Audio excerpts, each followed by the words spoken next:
Would you say some of those signs over there on the other side are extreme? They are extreme, and it's kind of sad that the religious signs are the most hateful one. But I think it's hateful. You think it's hateful? I do. What do you think about some of the people who are against gay marriage, their signs? I think they're just uninformed. A lot of people talk about hate speech, right? Yeah. Hate speech against gays. But there's hate speech on the other side, too. If I told you somebody said that a Senate candidate should be dragged behind a car until there's nothing left, would you consider that to be hate speech? Oh, yes, it is. What do you think about Dan Savage? I love Dan Savage. You love Dan Savage? Yeah, I think he speaks his mind and the truth. What do you think of Dan Savage? I think he's awesome. Well, Carl Romanelli should be dragged behind a pickup truck until there's nothing left but the road. Do you think that kind of comment really is helpful to the LGBTQ community? Not at all. Would you consider that to be hate speech? Yes. That is very hateful. Okay. Would you say that's hateful? Of course, that's wretched. Dragged behind a pickup until there's nothing left. Isn't that a little too far to go? Well, I certainly don't agree with him on that, but I agree with him on many issues in terms of making sure that we're holding people in public office accountable. Right-wing, fundamentalist, conservative, evangelical, Christian pieces of shit. He also said all Republicans should die. Is that hate speech? Hate speech. That's hate speech. Okay. But certainly Dan is one with a unique perspective, and he's not afraid to share it.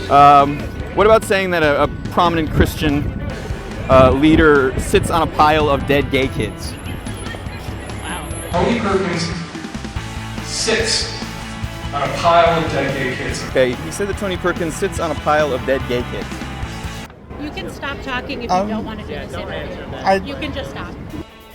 All Republicans should die. Is that hate speech? It's hate speech. I don't certainly want them to die, but if they wanted to rapture themselves. You know who said these things? Dan Savage.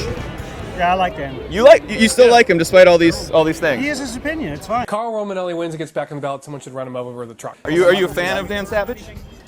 I'm not going to give a personal opinion on that. Given his past record, I mean, don't you think it's a little strange that give a guy who said that kind of stuff a show? There's something wrong with your parents.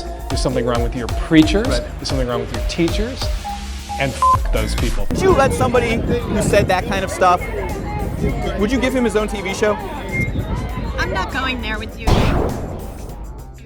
What did you just say? I said maybe one day you'll be a real journalist. A real journalist. What does a real journalist do? Not that kind of stuff. No, come on, buddy. Explain it to me. I want to know what a real journalist does because maybe he can teach me, and then maybe I'll someday be a real journalist like he is. Would you say somebody who said that a gay person should be dragged behind a car until they were dead be given a show on ABC? I think that nobody should spew hate, period. I think we're all in agreement on that. Yeah. Well, not Dan Savage. No, you think that's enough? Well, maybe he should be more careful about what he says. Well, we have freedom of speech. We and do, you know that and I have the freedom of the press. Right. So that's how it works. That would mean You still think he has credibility? Oh, I didn't say that now. Do you think they'd give a show to somebody who said, well, a gay person should be dragged behind a car until they were dead? I mean, do you think that person would ever get a TV show on national TV? Well, we had a Honey Boo Boo show. Are you upset because you didn't get your own TV show? Hey, I'm a young guy. It's still time for me.